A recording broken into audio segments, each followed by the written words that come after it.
I'm Brenda, 28 years old, and I'm currently single. I work for a company, but I still live with my mother in the same home where I've spent almost my entire life.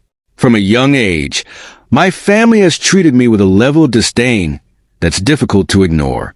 They've always made fun of me, particularly because of my personality, which they seem to think is strange or abnormal. Apparently, I don't act like everyone else. I've never been able to blend in or follow social norms easily. I've always felt different, as though I didn't belong, and that feeling hasn't gone away with age. Even now, I struggle to find motivation unless something directly aligns with my personal interests. When it comes to most things, I'm indifferent, and my attention quickly drifts away. But if I find something that truly piques my interest, I become consumed by it. My focus sharpens, and I can lose myself in it for hours on end, completely absorbed. For a long time, I thought this was just how everyone functioned, until my mother made it clear I wasn't like everyone else. She looked me in the eye one day and said, "You're different from others." In contrast to my mother's sharp criticism, my father never spoke ill of me. But after my parents divorced, my brother and I stayed with our mother, and the dynamic shifted. My brother, who had teased me when we were younger, found new ways to hurt me, aligning himself with my mother. Together, they made me feel isolated within the family. His insults were relentless and often cruel. Still, I've never been one to care much about what others think, and their words never wounded me the way they might have wounded someone else. That said, my brother's harassment never stopped. As we grew older, it escalated, with no signs of letting up. I've come to terms with the fact that my future, at least within this family, will likely be one of exclusion. School was always a challenge for me, not because I couldn't keep up academically, but because my mind couldn't engage with subjects that didn't interest me. I'd lose focus almost instantly, and teachers would frequently reprimand me for not paying attention. But there was one subject that I genuinely loved, and when it came to that, I could concentrate fully, immersing myself in the lessons. The only people who understood this about me were my paternal grandparents. They recognized that I wasn't lazy or inattentive. I just operated differently. They were the only ones who saw my potential. Even when my brother, who excelled at everything and was adored by teachers, mocked me, he'd call me a weirdo. And while others might have agreed, my grandparents defended me. They would say, "Brenda will surpass everyone someday." They encouraged me, praised my talents, and believed in my future. Unfortunately, they both passed away before they could see me succeed. After the divorce, my brother and I went to live with our mother. From then on, she constantly criticized my father, claiming he was a terrible person and she wouldn't allow us to see him. Maybe she had her reasons, something from her own past that made her bitter, but I didn't push it. Out of respect for her, I never expressed a desire to see my father, thinking that would keep the peace. But despite my efforts to be considerate, my mother's attitude toward me never changed. She remained distant cold. I later learned from my paternal grandparents that I resembled my father, both in looks and in personality. Perhaps that's why my mother couldn't warm to me. To make matters worse, I was favored by my paternal grandparents, which likely deepened her resentment. My brother, on the other hand, was her golden child. She adored him, and he sided with her in everything, including their mutual disdain for our father. Together, they distanced themselves from our paternal relatives, ignoring them entirely. Over the years, my mother's favoritism became more blatant. By the time I was finishing high school, we clashed over my future. Money was tight in our single-parent household, and my mother expected me to start working immediately after graduation to help with expenses. But I had dreams of going to university, of pursuing my studies further. Neither of us would budge. The argument seemed endless until my paternal grandmother stepped in and offered to pay for my tuition. With her support, I was able to attend the university I wanted. Though my mother wasn't pleased, she couldn't refuse the financial help, so begrudgingly, she let me go. Since then, her demeanor toward me has grown colder and colder.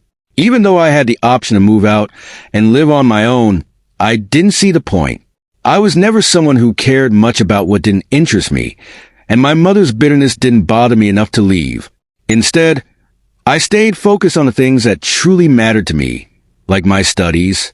As a child, I had always tried to accommodate my mother's moods. Whenever she was upset, she'd take it out on me. And while it wasn't a pleasant experience, it wasn't something I felt I could escape from. Growing up without her didn't seem like an option. So, I endured her harshness, following her instructions and trying to avoid conflict. It was exhausting, but now that I'm older, I've learned how to detach. I no longer let her coldness affect me. My ability to focus only on what matters to me allows me to ignore the rest without stress. However, things took a sudden and unexpected turn. My brother, who had moved out some time ago, came back home after switching jobs. Suddenly, the three of us were living together again, just like when we were kids. My mother, of course, was overjoyed to have her favorite back. He still mocked me, just as he had before, but I remained indifferent. By this point, I had grown used to his behavior, and besides, my work kept me busy. I was often traveling overseas for business, so I wasn't around much. I thought we could coexist peacefully enough, but I was wrong. It soon became clear that my brother had other plans. He wanted me out of the house, and he was determined to get rid of me. He was planning to live there with his fiancée after they got married, and I was in the way. His efforts to drive me out became more and more blatant.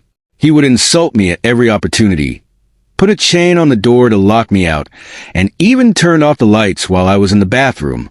His harassment was juvenile, but it was persistent.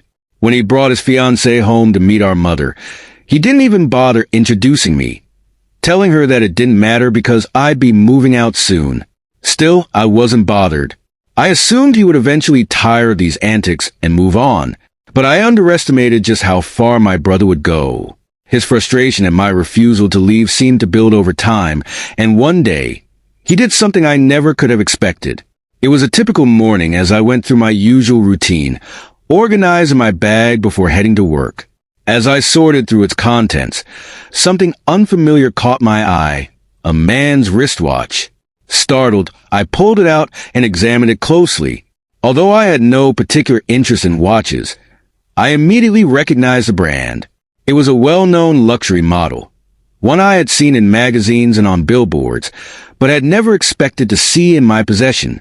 The watch's sleek design and polished face gleamed under the morning light, and a wave of confusion swept over me. How had this ended up in my bag? I didn't own such an expensive item, and I certainly hadn't borrowed it from anyone. Just as I was turning the watch over in my hand, trying to piece together how it could have gotten into my bag, my brother came storming into the room. His entrance was so sudden and forceful that it nearly startled the watch out of my grip. His face was contorted with anger, and he pointed at the watch, his voice booming. "That's my watch." I froze, still grappling with the fact that the watch was in my bag in the first place. Why would my brother's watch, of all things, be in my possession? I hadn't touched his belongings, and I couldn't remember the last time I'd even seen him wear it. But he seemed certain, and since it was his, I handed it back to him without a second thought, hoping to dispel any misunderstanding. Yet, instead of the situation calming down, my brother's fury only intensified. "You thief!" he shouted, his voice sharp and accusatory. My stomach twisted at his words. Thief? Why would he think that? Before I could even comprehend his accusation, our mother came rushing into the room, clearly drawn by my brother's raised voice. He wasted no time in spinning his version of the story, loudly accusing me of stealing his precious watch. "She took it, Mom," he shouted, pointing an angry finger at me. "I found her with my watch. She's a thief."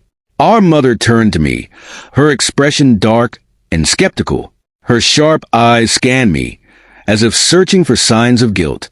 "Is this true? Did you take it?" she asked, her voice cold and measured, betraying none of the warmth or understanding I had hoped for.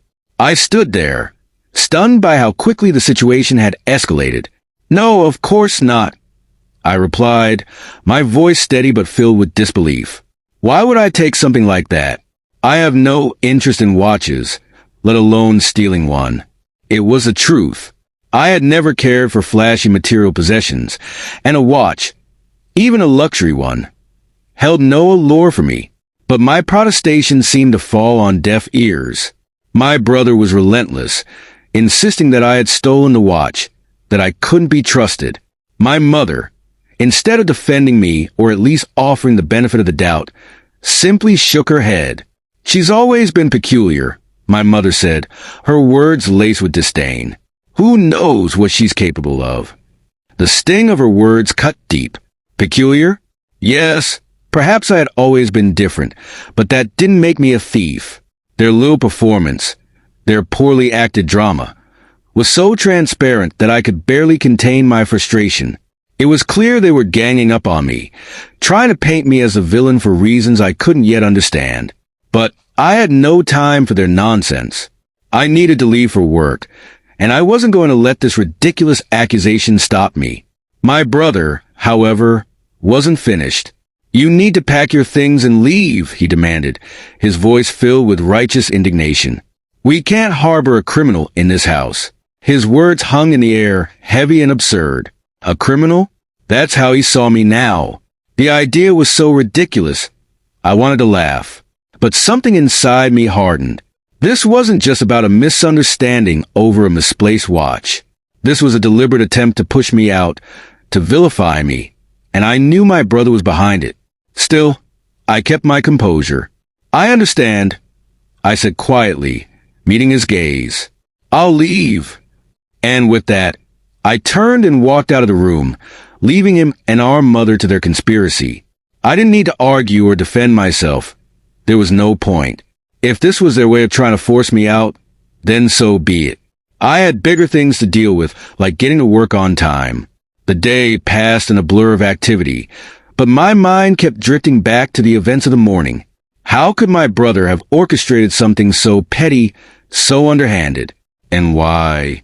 By the time I finished my shift and returned home, I had decided to confront the situation head-on. I wasn't going to let them manipulate me. When I stepped through the door, my brother's face was a mixture of surprise and irritation. Brenda, why are you back? He snapped, his voice thick with annoyance. I thought you were leaving for good. I came back to pack my things. I replied calmly. I'm not going to rush out of here without my belongings. He sneered at me, clearly displeased that I hadn't vanished as he had hoped. Well, hurry up and get it over with, he barked, before storming off to leave me in peace. I moved through the house, gathering my things. I didn't own much, so it didn't take long. An hour later, I was ready to go. As I zipped up my final bag, my brother returned, standing in the doorway with his arms crossed. All moved out yet? He asked, a mocking tone in his voice. I'm leaving today, I said firmly, and I'm only taking what's mine. He smirked, clearly enjoying his little power trip. Of course, he said sarcastically. Just don't try to sneak away with any of my stuff. I ignored his comment and called a taxi. My destination, a budget hotel for the time being. As I stepped into the cab, my brother muttered under his breath, You're a criminal.